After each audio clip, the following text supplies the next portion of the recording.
एहीपरि गोटिए मंदिर ଯେଉଁଠାରେ धातु अथवा मृण्मय मूर्ति बदଳରେ काष्ठ निर्मित विग्रहमान पूजा पाआंती। ଯେଉଁ ମନ୍ଦିରର ପତାକା ପବନର ବିପରୀତ ଦିଗରେ ଉଡ଼େ।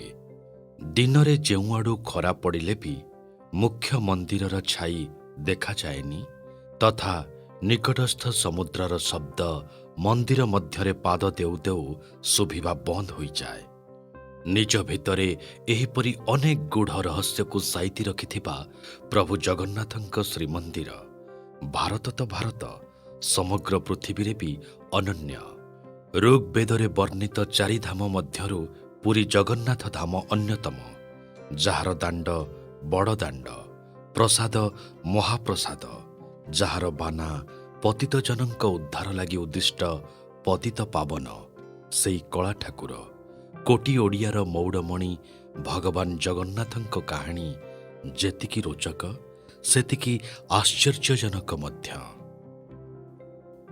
ମହାଭାରତ ପରେ ପରେ ଦ୍ୱାପର ଯୁଗ ଶେଷ ସମୟର କାହାଣୀ ଇଏ। ମହାଭାରତ ଯୁଦ୍ଧ ଶେଷ ହେବାର ଏହା ମଧ୍ୟରେ 36 ବର୍ଷ ବିତି ସାରିଥାଏ। ଗାନ୍ଧାରୀ ଦେଇଥିବା ଅଭିଶାପ ଅନୁସାରେ ସାତ୍ୟକୀ ଏବଂ କୃତବର୍ମା ନାମ୍ନୀ ଦୁଇ ଯାଦବ ସେନାପତିଙ୍କ କଳହରୁ ସୃଷ୍ଟ ଯୁଦ୍ଧ ସମଗ୍ର ଯଦୁବଂଶକୁ ନିପାତ କରିସାରିଥାଏ। ଶେଷ ବଞ୍ଚିଥିବା ଭଗବାନ ବଳରାମଙ୍କ ସ୍ୱଧାମ ଗମନ କରିବା ପରେ ପୁରା ଏକୁଟିଆ ହୋଇଯାଇଥାନ୍ତି ଭଗବାନ ଶ୍ରୀକୃଷ୍ଣ। ଅତଏବ ନିଜ ଶେଷ ଜୀବନ ବଣରେ ତପ କରି ବିତାଇବାକୁ ସେ ନିଷ୍ପତ୍ତି ନିଅନ୍ତି। ଦିନେ ବଣକୁ ଜାରା ନାମକ ଏକ ବ୍ୟାଧ ଶିକାର କରିବା ଉଦ୍ଦେଶ୍ୟରେ ଆସିଥାଏ। ଲତା ମଧ୍ୟରୁ ତାକୁ ଗୋଟିଏ ହରିଣର ଆଭାସ ମିଳେ ଏବଂ ସେ ନିଜ ଧନୁଷର ପ୍ରସ୍ତୁତ କରିବାକୁ ଲାଗେ। ଶିକାର ବିଦ୍ୟାରେ ପାରଙ୍ଗମ ଜାରାକୁ ନିଜ ଆତ୍ମବିଶ୍ୱାସ ଉପରେ ତିଳେ ମାତ୍ର ସନ୍ଦେହ ନଥାଏ ଏବଂ ସେ ସହଜରେ ଲକ୍ଷ୍ୟଭେଦ କରିବାରେ ସମର୍ଥ ହୁଏ। କିନ୍ତୁ ଏ କ'ଣ? କୌଣସି ମନୁଷ୍ୟର ଆର୍ତ୍ତଚିତ୍କାରରେ ସମଗ୍ର ଗଗନ ପବନ କମ୍ପି ଉଠେ, ଯାହାକି ଜାରାକୁ ଜଣାଇ ଦିଏ ଯେ ତା ହାତରେ ଗୋଟିଏ ମସ୍ତ ବଡ଼ ଭୁଲ ହୋଇଯାଇଛି। ତୀରଟି ହରିଣ ଦେହରେ ନ ବାଜି କୌଣସି ମନୁଷ୍ୟର ଶରୀର ବିଦ୍ଧ କରିଛି। ପାଖକୁ ଯାଇ ଜାରା ଦେଖେ ତ ତାର ଆଶ୍ଚର୍ଯ୍ୟର ସୀମା ରହେ ନାହିଁ। ତାର ବାଣଟି ସତରେ ଶିଆଳି ଲଟାରେ ବିଶ୍ରାମ ନେଉଥିବା ଜଣେ ମନୁଷ୍ୟର ପାଦକୁ ଛେଦନ କରିଛି, ଯାହାକୁ ସେ ଭୁଲରେ ହରିଣ ଭାବି ନେଇଥିଲା। ଜାରାର ତୀରରେ ସେଦିନ ଆହତ ହୋଇଥିବା ମନୁଷ୍ୟ ଆଉ କେହି ନୁହେଁ ବରଂ ସ୍ୱୟଂ ଭଗବାନ ଶ୍ରୀକୃଷ୍ଣ ଥିଲେ। ସେ ଯେ ଦ୍ୱାରକାଧୀଶଙ୍କ ମୃତ୍ୟୁର କାରଣ ସାଜିବାକୁ ଯାଉଛି, ଏହା ଦେଖି ଜାରାକୁ ନିଜ ଉପରେ ବହୁତ କ୍ରୋଧ ଆସିଲା ଏବଂ ସେ ଭଗବାନଙ୍କୁ ନିଜର ଏହି ଅପରାଧ ପାଇଁ ମୃତ୍ୟୁଦଣ୍ଡ ମାଗିବାକୁ ଲାଗିଲା। କିଂକର୍ତ୍ତବ୍ୟ ବିମୂଢ଼ ଜାରାକୁ ଏହିପରି ନିଜକୁ ଧିକ୍କାର କରୁଥିବାର ଦେଖି ପ୍ରଭୁ ସ୍ମିତହାସ୍ୟଟିଏ ଦେଲେ। ଯେଉଁ ଶ୍ରୀକୃଷ୍ଣ ଦ୍ୱାପର ଯୁଗର ସୂତ୍ରଧର ଥିଲେ, ତାଙ୍କୁ ଭଲା ନିଜ ମୃତ୍ୟୁର ପୂର୍ବ ନିର୍ଦ୍ଧାରିତ ସମୟ କିପରି ଅଜଣା ରହିପାରନ୍ତା? ସୁତରାଂ ଦୋଷର ବୋଝରେ ବ୍ୟାକୁଳ ଜାରାକୁ ସାନ୍ତ୍ୱନା ଦେଇ ଭଗବାନ ଏଇଆ କହିଲେ ଯେ ତାହାର ଏଥିରେ କୌଣସି ଭୁଲ ନାହିଁ ଏବଂ ଏସବୁ ପୂର୍ବ ନିର୍ଦ୍ଧାରିତ। ସେ ତ ବରଂ ଶ୍ରୀକୃଷ୍ଣଙ୍କୁ ତାଙ୍କ ପାର୍ଥିବ ଶରୀରରୁ ମୁକ୍ତି ପ୍ରଦାନ କରିବାର ନିମିତ୍ତ ସାଜିଛି, ଯାହାକି ବିଧି ଦ୍ୱାରା ପୂର୍ବରୁ ପ୍ରାୟୋଜିତ ଥିଲା।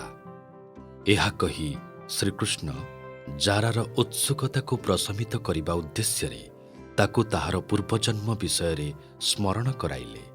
କୃଷ୍ଣ କହିଲେ ଯେ ତ୍ରେତୟା ଯୁଗରେ ରାମାବତାର ସମୟରେ ସେ ବୃକ୍ଷଲତା ପଛରେ ଲୁଚି ରହି ବାନର ରାଜ ବାଳିର ବଧ କରିଥିଲେ। ଯଦିଓ ଧର୍ମର ପ୍ରତିଷ୍ଠା ହେତୁ ଏହା ଆବଶ୍ୟକ ଥିଲା, ତେବେ ଭଗବାନ ରାମ ବାଳିର ବଧରେ ଅବଲମ୍ବନ କରିଥିବା ଉପାୟ ନୀତିସଙ୍ଗତ ନଥିଲା। ଜାରା ଏସବୁ ଶୁଣି କିଛି ବୁଝିପାରୁନଥିଲା। ସେ ଭାବୁଥିଲା ଯେ ଏସବୁ କାହାଣୀ ସହ ଭଲା ତାର କି ସମ୍ପର୍କ? ମୃତ୍ୟୁଶଯ୍ୟାରେ ଶୋଇଥିବା ଭଗବାନ ଶ୍ରୀକୃଷ୍ଣ କାହିଁକି ତାକୁ ଏସବୁ କଥା ଶୁଣାଉଛନ୍ତି? ତେବେ ତାହାର ଉତ୍କଣ୍ଠା ବେଶୀ ସମୟ ରହିଲା ନାହିଁ। ଯେତେବେଳେ କୃଷ୍ଣ ତାକୁ ଜଣାଇଦେଲେ ଯେ ସେ ହିଁ ପୂର୍ବଜନ୍ମରେ ବାନର ରାଜ ବାଳି ଥିଲା, ଦେବରାଜ ଇନ୍ଦ୍ରଙ୍କର ସେହି ପରାକ୍ରମୀ ପୁତ୍ର ଯାହାର ବଳବୀର୍ଯ୍ୟରେ ଅସୁର ତ ଅସୁର, ଦେବତାମାନେ ବି ଥରହର ହେଉଥିଲେ। ଏସବୁ ଶୁଣି ଜାରା ନିଜ ମୁଣ୍ଡରେ ହାତ ଦେଇଦେଲା। ତାକୁ ଏସବୁ କାହାଣୀ କୌଣସି ଅବିଶ୍ୱସନୀୟ ସ୍ୱପ୍ନ ପରି ଲାଗୁଥିଲା। ତେବେ ଯେହେତୁ କୃଷ୍ଣ ନିଜେ କହୁଛନ୍ତି, ତା ପାଖରେ ସନ୍ଦେହର କୌଣସି ଅବକାଶ ବାକି ନଥିଲା। ସେ ଜାଣିସାରିଥିଲା ଯେ ପ୍ରଭୁ ଶ୍ରୀରାମଙ୍କ ପ୍ରତି ତାର ଅଖଣ୍ଡ ଭକ୍ତି ଏବଂ ସମର୍ପଣ ଭାବ ଲାଗି ହିଁ ତାକୁ ସ୍ୱୟଂ ବିଷ୍ଣୁ ନିଜ ପ୍ରତିଶୋଧର ଋଣ ପରିଶୋଧ କରିବାର ଅବସର ଦେଲେ। ତାହା ବି ତାର ଅଜାଣତରେ। ପ୍ରଭୁଙ୍କ ଏହି ଲୀଳା ଦେଖି ଭକ୍ତିରେ ଜାରାର ନେତ୍ରରୁ ଅବିରତ ଧାରା ବହିବାକୁ ଲାଗିଲା। ଏହାପରେ ଶ୍ରୀକୃଷ୍ଣ ଦେହତ୍ୟାଗ କଲେ ଏବଂ ଅର୍ଜୁନଙ୍କ ସହ ମିଶି ଜାରା ଭଗବାନଙ୍କ ଅନ୍ତିମ ସଂସ୍କାର କାର୍ଯ୍ୟ ସମ୍ପାଦନ କଲେ। ତେବେ କୃଷ୍ଣଙ୍କ ଶରୀରର ସମସ୍ତ ଅଂଶ ପଞ୍ଚତତ୍ତ୍ୱରେ ଲୀନ ହେବା ପରେ ମଧ୍ୟ ତାଙ୍କ ହୃଦୟ ଯେମିତିକୁ ସେମିତି ଥିଲା। ନିଆଁ ତାକୁ ଜଳାଇ ପାରିନଥିଲା ଓ ତାହା ପୂର୍ବପରି ସ୍ପନ୍ଦିତ ହେଉଥିଲା।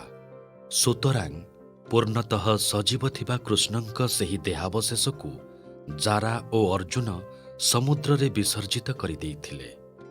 କୃଷ୍ଣଙ୍କ ଦେହାବସାନ ପରେ ଦ୍ୱାପର ସମାପ୍ତ ହୋଇ କଳିଯୁଗର ଆରମ୍ଭ ହେଲା। ଅନ୍ୟ ଏକ ମାନ୍ୟତା ଅନୁସାରେ ଜାରା ବାନରରାଜ ବାଳୀଙ୍କ ପରିବର୍ତ୍ତେ ତାଙ୍କ ପୁତ୍ର ଅଙ୍ଗଦଙ୍କ ପୁନର୍ଜନ୍ମ ଥିଲା।